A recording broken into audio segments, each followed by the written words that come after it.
The Osight K just came out with their green dot version, and it's something people have been asking for. Opening up the box, we get everything we expect to see from Osight. We got the screwdriver, the manual, a zeroing guide. And the part I'm impressed the most besides the optic is the screw pack. Whether you use it with Osight or other optics, these are some high quality screws I'm keeping as backup. Now let's look at the sight. So here we have the Osight SE that came out roughly 10 months ago, and this is the K version. Both are RMSC footprint. It's exactly the same, but one is enclosed and the other is not. So no recharging port on the K version, so the lens frame stays beefy. Just the way. Honestly, it's what a lot of people like. But what I really want to show you is talk about red versus green. This is no different than the video we made on this channel a few years ago.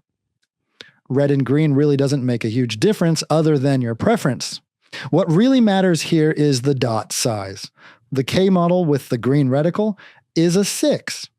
6 is big enough for your eyes to see, and most importantly is the sharpness near the edge, assuming you have decent vision, and cranking up the brightness won't immediately glare up the whole dot.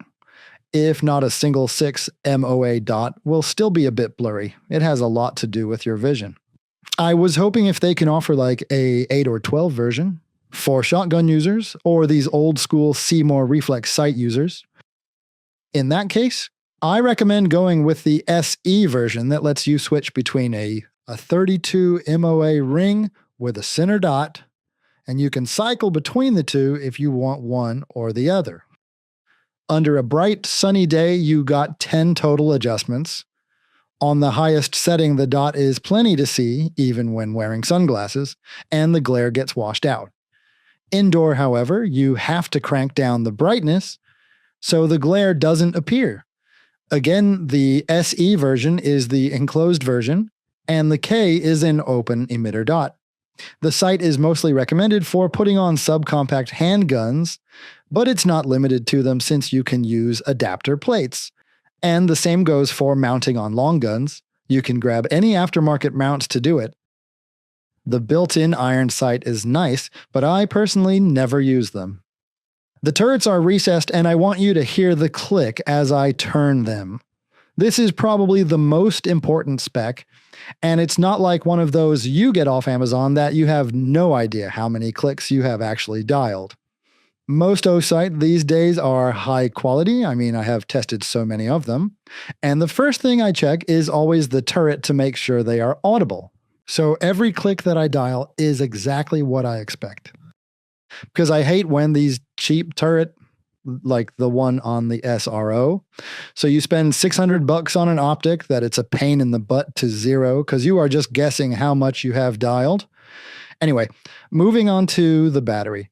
This one takes the small 1630, and it should last up to like 70,000 hours based on the spec sheet.